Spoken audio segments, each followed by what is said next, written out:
Now, if there's anything I love more than creating content, it has to be talking about the equipment and tools that I use in creating these contents. So in this video, I'm going to be sharing with you guys more or less like my updated filming equipment, tools, things that I've added on to what I currently have, and things that I want to say I would recommend to anyone who is thinking of upgrading, thinking of starting, or thinking of purchasing any filming equipment, accessories, tools for their YouTube channel, for their creative journey.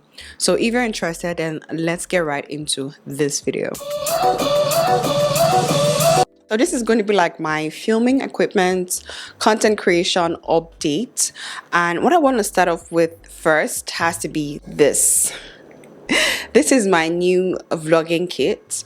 Now, in as much as I love this, it does have its own con, and one of it has to be the weight and the size of it. Aside from that, this combo is amazing. This is a Sony ZV-E10. I got this earlier this year, and I got the 15mm 1.4 lens. This is a G Master lens. Now, this too would give you fire shots. Like, you would get crisp, clear, bokeh, everything you need and more with this combo. The only downside to this is that if you're someone who is considering vlogging with this camera, definitely I would advise you to get the 11mm lens as opposed to the 15mm lens, just because if you're trying to film in 4K, it does punch you, it crops you in a little bit, and that kind of takes away from that, you know, a vlog feel where you can get the background of what you're filming and get yourself in a shot as well. So yeah, consider getting the 11mm as opposed to this 15mm, but I still love this 15mm just because it's delivering, it's doing what it's supposed to do.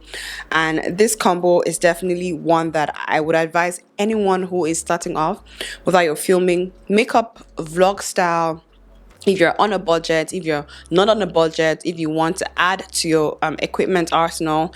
Definitely this is such an amazing combo. This is what they both look like paired together. Now, I used to film with the Sony ZV-1. I still do film with it, but I've been using this of late.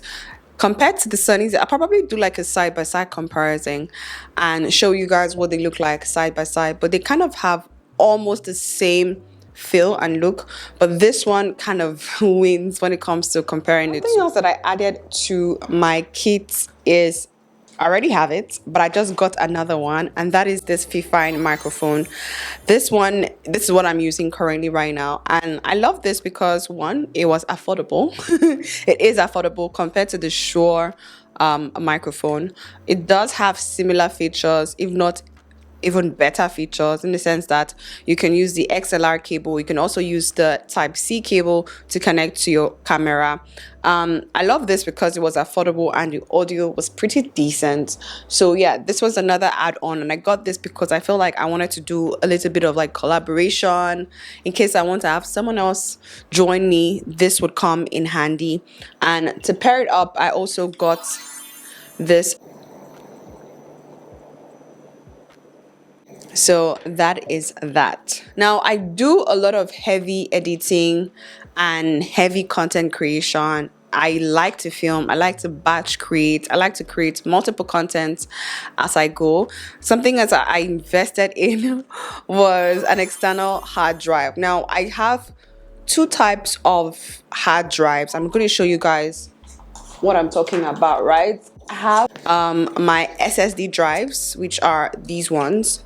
Now, these are typically what I use in editing my videos, right? I have another one that is connected to my laptop. So I have three of these.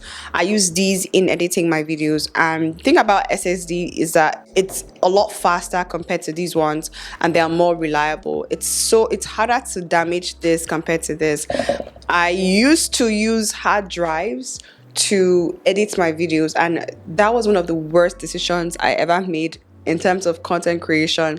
Never use this to edit your videos because it spoils easily. So what I do right now is, this one is a 5TB hard drive. What I like to do now is to store all of my raw footage on here, and then when I'm ready to edit, I transfer them on to this one of these ones. and then I edit on here. So I use this in storing and I use these ones in editing. So I've been using this one in particular for over 3 years, and it's done me good, right? If you are someone who just wants to get one drive and you don't want to have like multiple, definitely get an SSD drive. They are way better, more reliable, faster, and durable compared to the normal hard drive. So that's something that you need to take note of. Something that I used to find myself doing was having memory cards all around my house. I had to invest in this case right here, and this has served me well because now I have all my memory cards in one place. It's safe away from my kids because it does have like a little bit of like a lock right here. When I'm done filming, I transport my content on here, right? And then I delete the content from here. And then when I'm ready to edit, I then transfer them from here to here. I know it's a long process, but it just makes my entire like creation process seamless, because most times I find that whenever I'm trying to film, it's either my memory card is full. Mind you, I have tons of memory card, but like I said, I do a lot of heavy content creation in the sense that I could vlog for days, I could create for hours, and I don't want to think about not having enough storage. So I like to, when I'm done filming, maybe a couple of days, I transfer everything onto my hard drive and then transfer it to my SSD drive so I can start editing. Does that make sense? Maybe I'll do a separate video talking about all of that. Now, something else that I invested in, and I want to say I love this. This one is the Ulanzi VL120 RGB Light. Now, this is so amazing because this is kind of multifunctional. This is what it looks like. You can use this to vlog.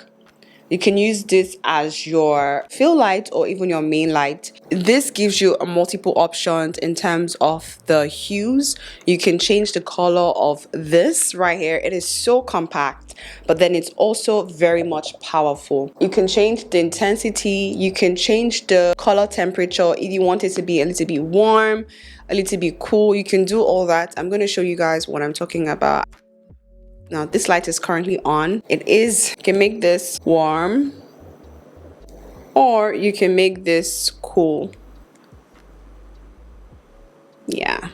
Now you can also change the color hues. You can get like this pink hue. You can put this in the background to just give off that pink illuminated look. Let me increase intensity. You can change it from pink to blue to purple. This is currently purple. This is blue. You can play around with it. Teal, green, yellow, orange, and then pink. So you can play around with the color hues. You can use this for your background. You can use this for yourself as a subject. You can use it for product shoot, product video content, whatever it is. And I love that it is so compact, but it's also very versatile. You can put this on your camera if you are vlogging and you want that extra light, and just prop it up here and you are good to go. So this is one that I definitely would advise you to get, because with this there are multiple ways you can use this. Like I use this in my previous, let me show you guys what I'm talking about.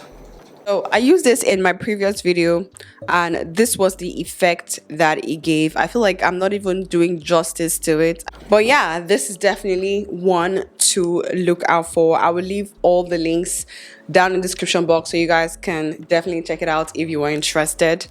Another one that I got was this one is pretty much like a selfie stick tripod for all the mobile content creators, and I found this very useful, especially if you are on the go, if you want something very compact but will still give you the best and the most. If you're traveling, it's lightweight but then it's quite pretty sturdy. So all you have to do is to push here to open it up.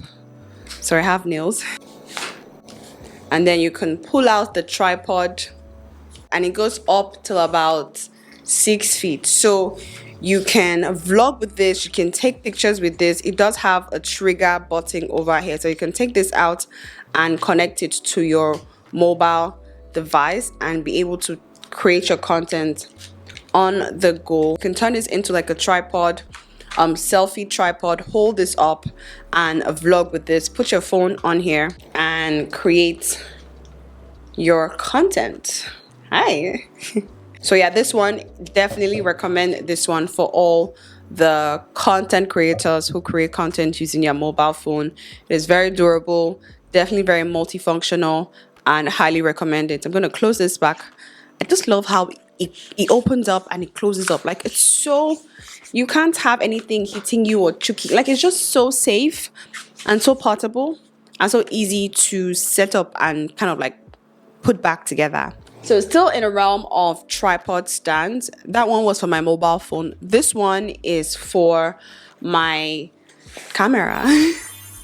Now, I saw this one on Instagram and I figured it would be nice to have this so that way we can have multiple shots and angles. I haven't even used this. It's still in the box. I love the fact that you can use this to get like a tabletop shot.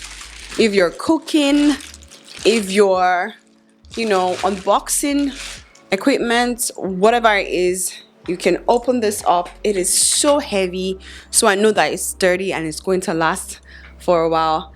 And it goes high up, about 6 feet, 7 feet, but I'll leave the links in the description box so you guys can check it out. It is so sturdy. It is not going anywhere. You can simply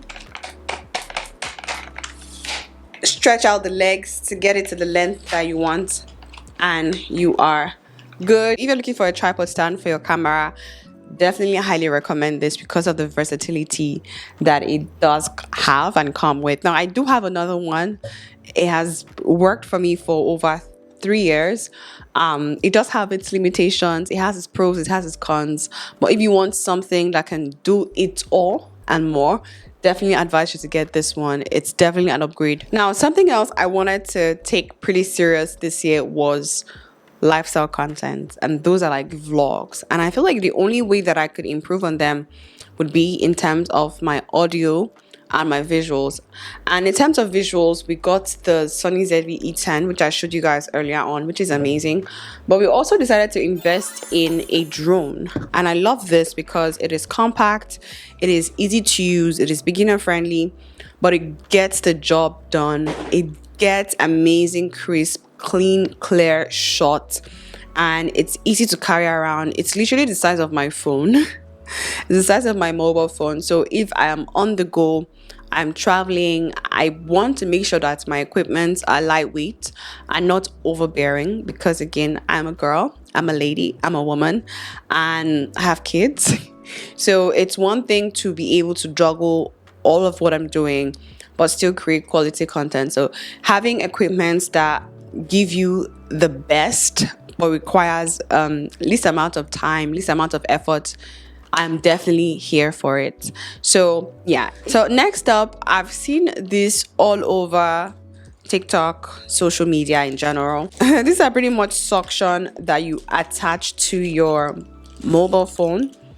I do have one that I prefer, and I use that one majorly for my camera when I'm vlogging in the bathroom, in my room, in my car. Most especially, I suction it onto my car, my window, and I'm able to vlog in the car, and it just makes life a lot easier. So all you have to do is just put this the back of your phone, and then it suctions on to the, you know, mirror, on to the tiles, wherever it is, and you can create on the go. Literally set up in 2 seconds. Literally put it on here, put it on the wall, put it on the mirror, and you're good to create. So next up is this gray card. And if you're a content creator, you have a DSLR camera, you have a compact camera, whatever it is, you probably have seen white balancing, auto white balancing, setting your white balance. This just makes it a lot easier. This is what it looks like, right? All you have to do, because I film with a Canon, I'm going to show you guys the difference that it makes.